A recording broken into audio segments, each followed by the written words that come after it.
Avec notre invité ce soir, nous allons évoquer le sujet de la littérature, mais la littérature alimentée ou affamée par la crise politique. Tout le monde sait que depuis quelques mois, le Togo vit au rythme d'une crise politique. Alors, sur le plan de la littérature, est-ce qu'il y a des productions littéraires qui font référence à cela? Et plus généralement, nous verrons comment se porte la santé littéraire au Togo. Et pour en parler, nous recevons Sébastien Vondoli. Il est le président du CENAC. Le CENAC, c'est l'association des jeunes écrivains et auteur du Togo. Bonsoir Sébastien Vondoli. Bonsoir Samuel. Merci d'accepter notre invitation. Merci. Alors, d'abord, on va faire un peu le tour et puis on va même arriver au Cénacle qui célèbre ses 10 ans d'existence. Mais avant cela, j'ai évoqué la crise sociopolitique que le Togo connaît depuis quelques mois. Une crise qui a entré, on peut le dire, dans sa phase la plus chaude. Est-ce qu'au niveau de la littérature, des œuvres littéraires, on sent que les auteurs écrivent à propos de cette crise-là? Franchement, c'est un réel problème que les Togolais, les auteurs togolais ne s'intéressent pas à la politique. Donc pour dire, tout simplement, il n'y a pas d'ouvrages qui sont consacrés à ce problème, à cette crise actuelle que nous vivons au Togo. Mais il y en a quand même, il y a des gens qui ont émis l'idée de produire des ouvrages, mais qui ne l'ont pas fait. Peut-être qu'ils ont eu peur de certaines choses. Donc je ne peux pas revenir. Comment cela s'explique qu'on est entré dans cette phase aussi intense et qu'au niveau de la production littéraire, on ne sent pas les auteurs bouger? Oui, d'abord, il faut parler de l'habitude. Est-ce que les Togolais sont habitués à cela? Nous avons remarqué qu'auparavant, il y a certains auteurs qui s'intéressent à la politique pour en écrire un ouvrage. Nous pouvons citer notre confrère Hubert Atisso, qui en faisait, mais arrivé un moment, lui aussi, il l'a arrêté. D'autres ont pris le relais, mais ils n'ont pas publié. C'est-à-dire que l'ouvrage n'est pas édité. Moi, j'ai reçu des manuscrits, mais après, on me dit, voilà, il faut arrêter, il faut attendre d'abord, on va voir le dénouement de la crise, on va le faire. Peut-être que c'est après les élections législatives de 20 décembre que ces ouvrages peuvent sortir, si possible. Mais il y a quand même un hic, parce qu'on voit sous d'autres cieux, notamment en Occident, lorsqu'il se produit un petit problème, les gens écrivent. Mais même dans 2 semaines, 3 semaines, un ouvrage est pondu. Mais ici, il n'y a pas d'habitude, mais il y a des problèmes, c'est-à-dire des causes plutôt. Et la première cause, c'est le manque de moyens. D'abord, les éditeurs ne sont pas dotés de moyens suffisants pour produire les œuvres à compte d'éditeurs, permettant aux auteurs de pouvoir produire rapidement. Parce qu'un auteur qui écrit un ouvrage sur la crise, par exemple, doit avoir le temps pour chercher les moyens financiers pour revenir maintenant à la maison d'édition pour produire l'ouvrage. Donc, si tout le monde avait ces moyens, ou bien les éditeurs étaient bien équipés financièrement, ce serait facile. Quelqu'un peut écrire en 2 semaines, on peut prendre un nouveau, parce que l'inspiration est là, l'actualité est là. C'est facile de pouvoir dire quelque chose, parce que les écrivains sont quand même des spectateurs et des leaders d'opinion, peuvent quand même donner leur avis sur le sujet et pour proposer des sorties de crise. Donc c'est essentiellement un problème de moyens. Un problème de moyens. Ensuite, il y a ce problème de manque de volonté. Ça, il faut le dire. Des gens qui savent écrire, qui ont cette inspiration, mais qui ne veulent pas écrire. Donc, à eux de nous dire pourquoi. Pourquoi ils n'arrivent pas à écrire. Alors, mais maintenant, est-ce que les hommes politiques togolais écrivent? Oui. Ils écrivent, mais pas sur la politique togolaise. C'est ça le paradoxe. Voilà. Ils écrivent tous les jours, ou bien chaque année. Moi, j'en reçois, mais ce n'est pas sur la crise togolaise.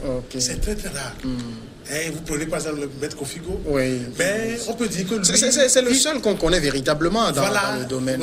Aujourd'hui, mais lui, il peint l'actualité politique à travers ses poèmes. Il faut être vraiment attentif pour découvrir ça derrière ces textes. Il n'y a pas de recueil de maître Kofigo qui ne soit pas consacré, c'est-à-dire dont les textes ne soient pas consacrés à la crise, soit politique et togolaise ou africaine.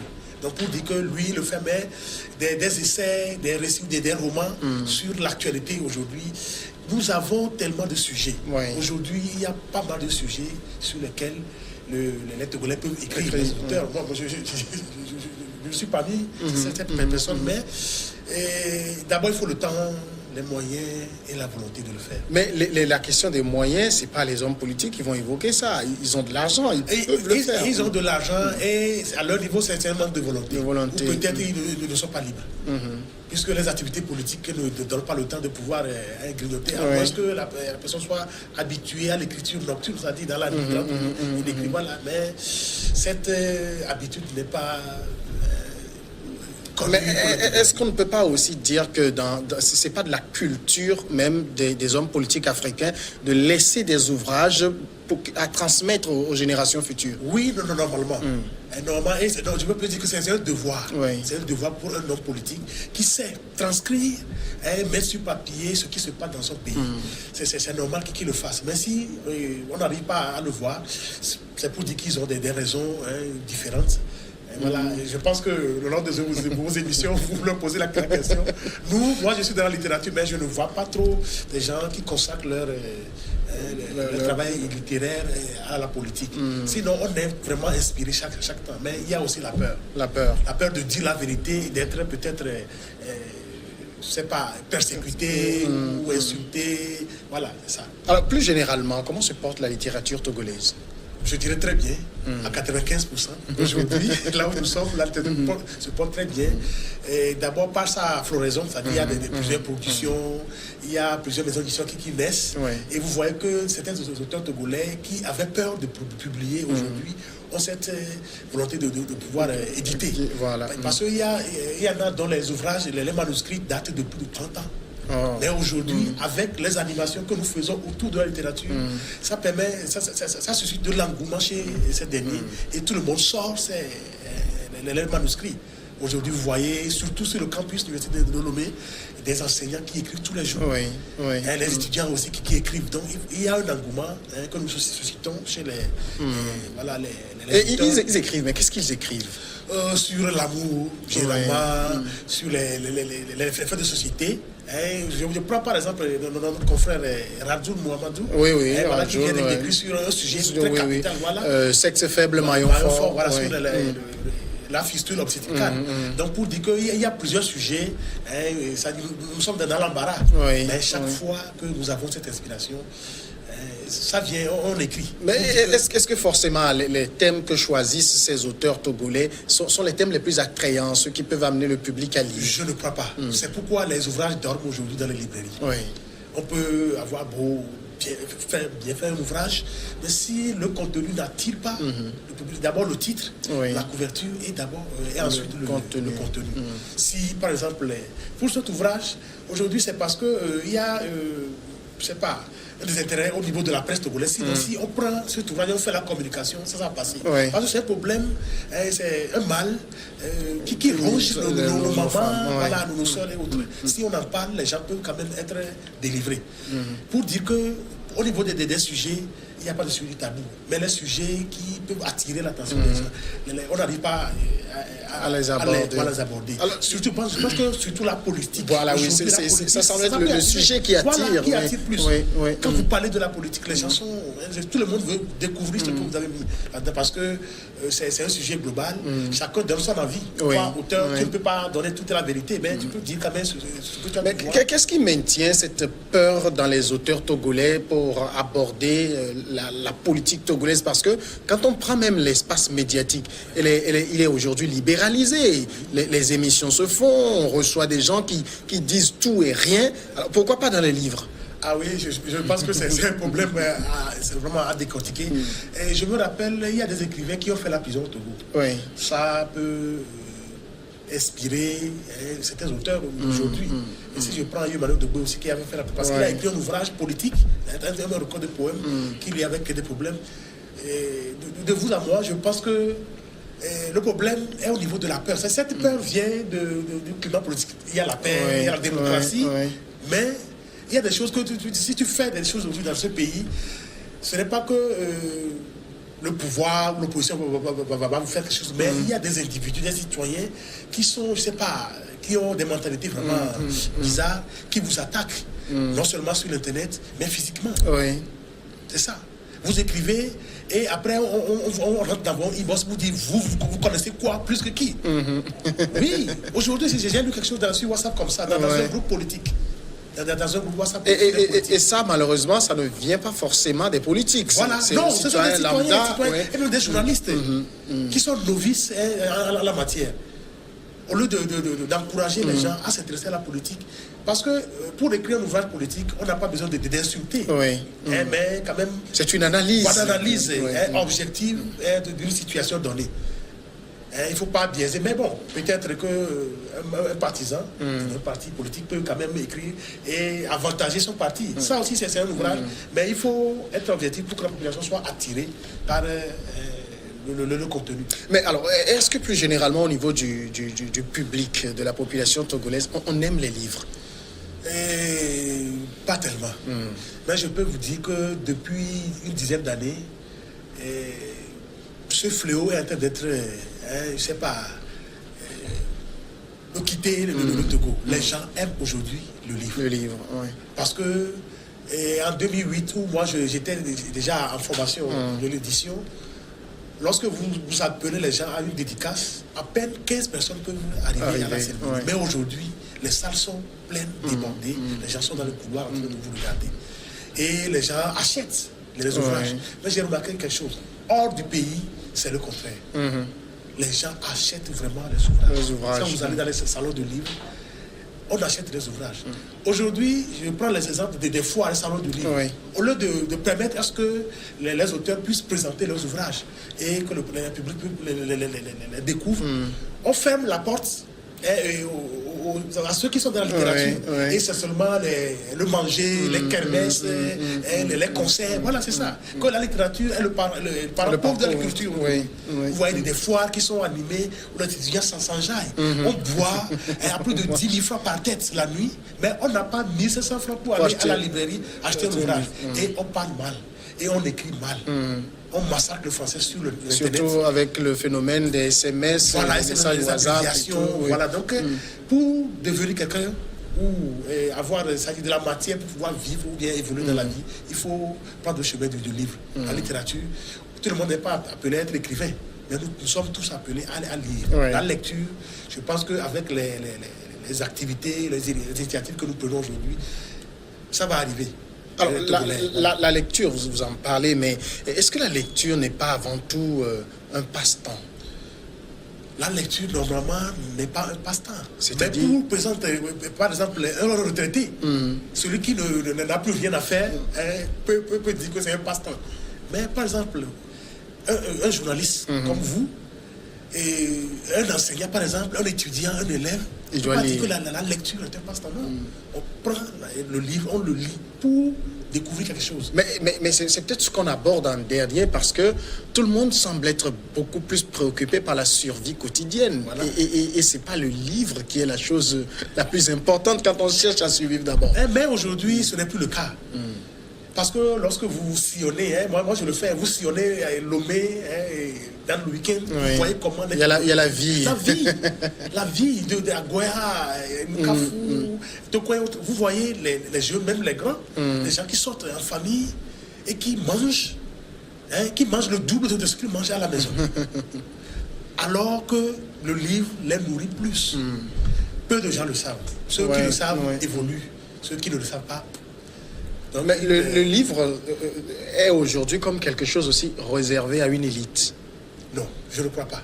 Normalement, le livre, à moins que vous nous parlez de l'écriture littéraire, c'est-à-dire de l'écriture. Non, le livre en lui-même. Voilà, mais le livre en lui-même, non. Le livre, ça dit tout le monde, c'est accessible à tout le monde.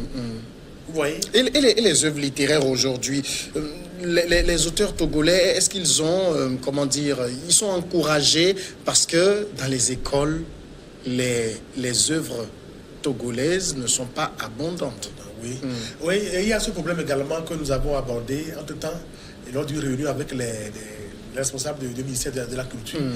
Je pense que depuis 2013, il y a 5 ans, il y a un début d'encouragement des auteurs à travers le Fonds d'aide à la culture qui a été lancé le 3 juillet dernier.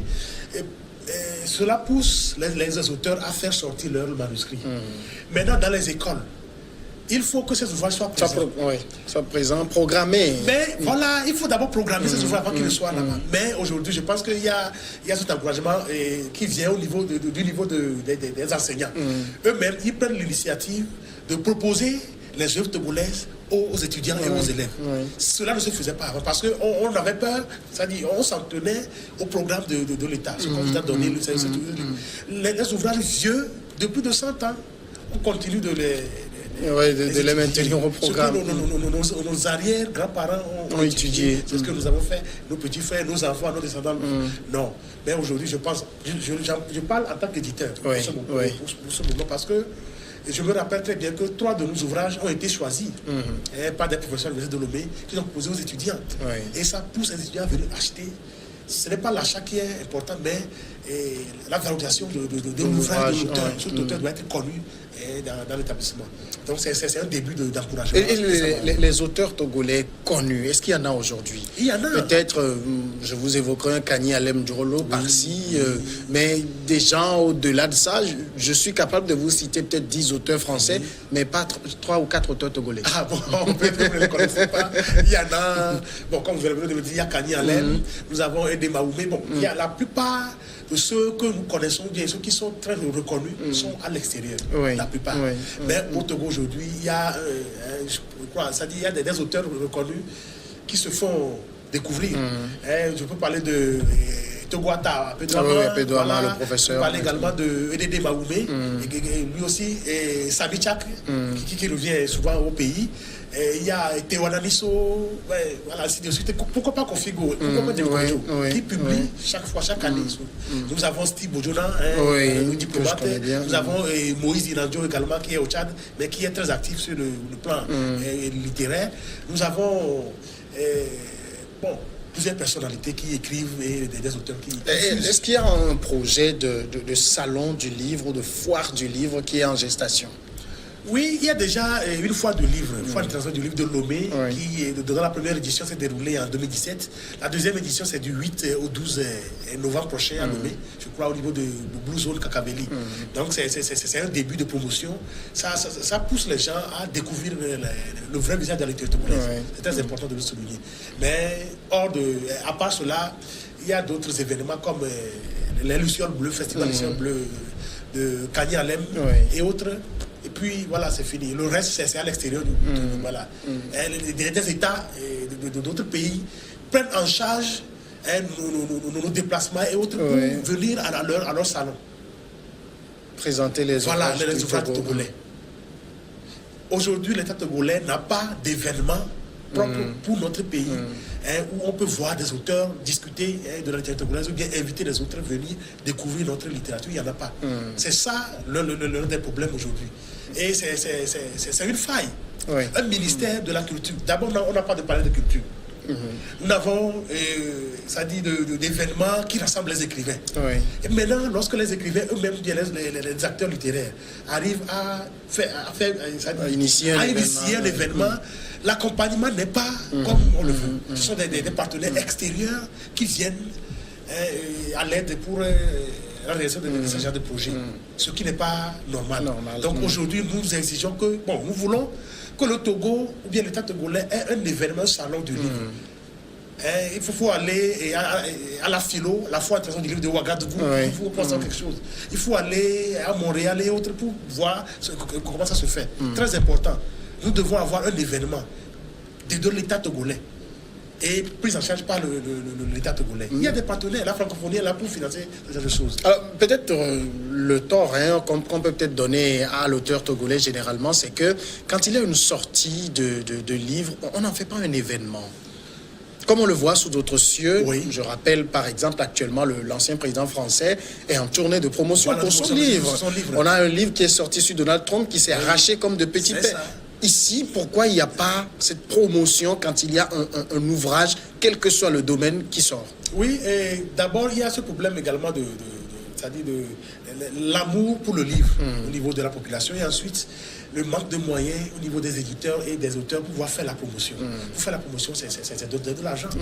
Il faut des conférences de presse et autres, mais le sérieux des problèmes provient des médias. Les médias. Moi, ce que je sais, quand dans un pays, un ouvrage est sorti et on publie ça sur Internet ou bien les gens ont eu écho de ça, les médias sont les premiers à relayer. Voilà. La TVT est là aujourd'hui avec des émissions. Excusez-moi, bon, avec des émissions qui laissent à désirer. Elle est maîtresse de son programme aussi. Mais quand même, la TVT est la télévision première, comme on le dit, la télévision première, je ne sais pas, première, mais c'est la télévision nationale qui devait quand même consacrer, pas une émission, mais chaque fois qu'il y a un ouvrage qui est sorti, la TVT, dans le journal, il faut annoncer avant les dédicaces. Il faut annoncer tel ouvrage vient de sortir. Là, il faut dire, voilà, venez les éditeurs et informez-nous chaque fois qu'il y a publication. Mais malheureusement, nous sommes très en contact tous les jours. Bon, les médias aussi peut-être vivent le même problème que les auteurs, c'est que les médias sont à la quête de ce qui se vend aussi. Oui, il y en a, mais il ne faut pas. Quand c'est plus politique, bon, ça attire, ça se vend plus et ça fait plus suivre les émissions et tout que la littérature où les gens vont s'asseoir, ils vont se dire je vais m'ennuyer pendant 30 minutes, pendant 1 heure de temps. Ah oui, vous avez raison, mais je pense que nous devons repenser ces choses. Nous, à notre niveau et lors des activités que nous allons mener cette année, nous voulons conscientiser nos confrères journalistes. Oui. Et leur montrer comment ils peuvent le faire sans être dégoûtés. Même si le sujet n'est pas politique. Comment faire pour que les Togolais sachent qu'un ouvrage est sorti des partis ou autres.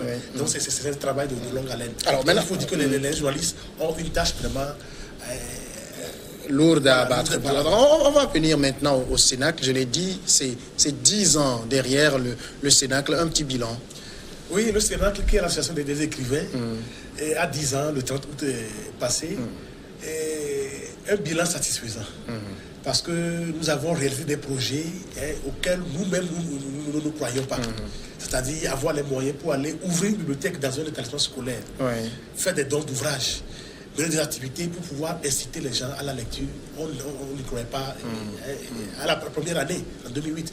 Dans en 2010, nous avons commencé par faire un travail de terrain. On ne reste pas les bras croisés. Nous n'écrivons pas seulement sur Facebook, mais nous allons sur le terrain pour faire le travail.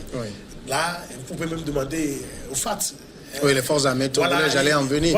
Vous avez eu au contact des FAT pour leur offrir des ouvrages. C'est pour les inciter eux aussi. Est-ce qu'ils écrivent? Ils écrivent. Je ne peux pas vous dire que j'ai des manuscrits des colonels et des militaires. Voilà, ils écrivent. Mais pas sur la politique. Une histoire à raconter. Finalement, personne n'écrit sur la politique togolaise. Il n'y en a pas de manuscrit aujourd'hui qui parle de la politique chez nous. Personne. Donc, le Cénacle a pu faire ce travail de l'Oméa Kara. Parce que c'est pas facile. La dernière fois, nous étions à Vepozo. Cette année, nous avons choisi un train scolaire dans Pelé. Mais malheureusement, si les élections tiennent, alors là, on va reporter sur l'année prochaine. Parce que ça va bouleverser nos programmes. Donc, le Cénacle a fait un travail gigantesque pendant 10 ans.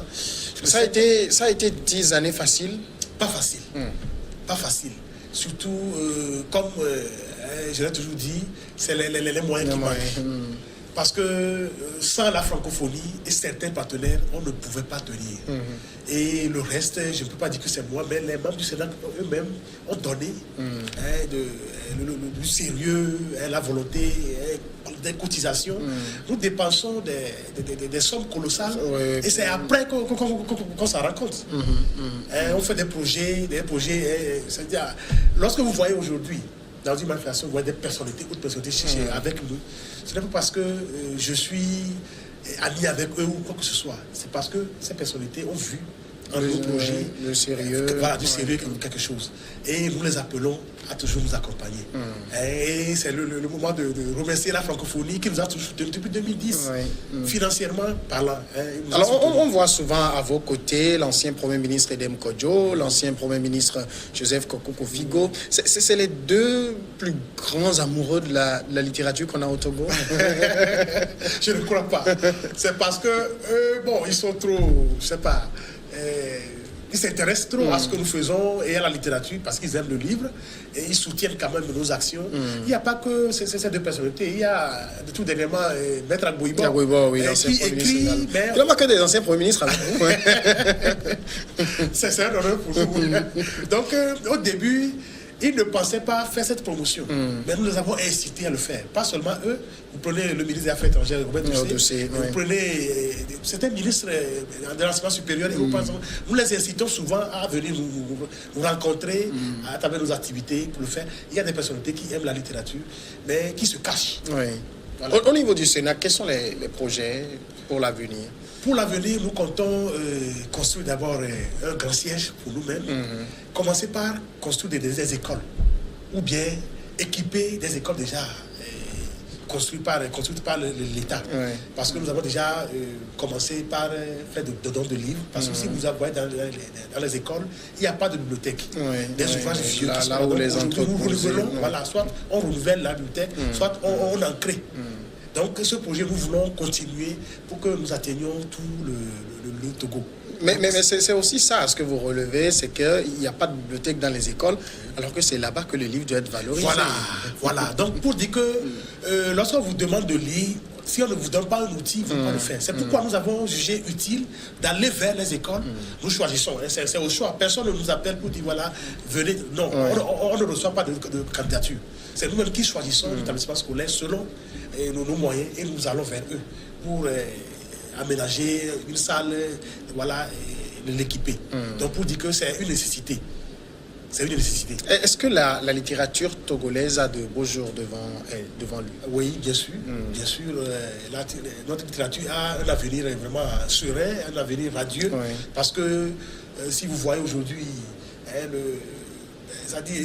les auteurs qui arrivent aujourd'hui produisent des choses qui peuvent quand même aider à avoir une idée claire de ce que nous écrivons ou bien de la littérature togolaise. Ça promet. Et on est sûr que la politique comme un mythe qu'on ne peut pas aborder, ce voile va être levé un jour? Je pense.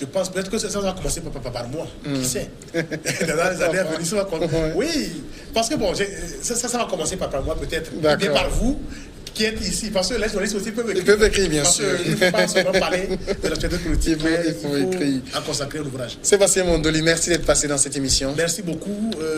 Merci à tout le monde. Merci à nos partenaires. Et je vais rappeler avant de terminer que demain, le samedi prochain, nous allons à Palimé dans le cadre de 10 ans du Sénat. Et après, il y aura des manifestations que nous allons communiquer plus tard. Vous êtes le président de l'association des écrivains togolais, le Cénacle. Alors on marque maintenant la pause et après on passe à Regard croisé.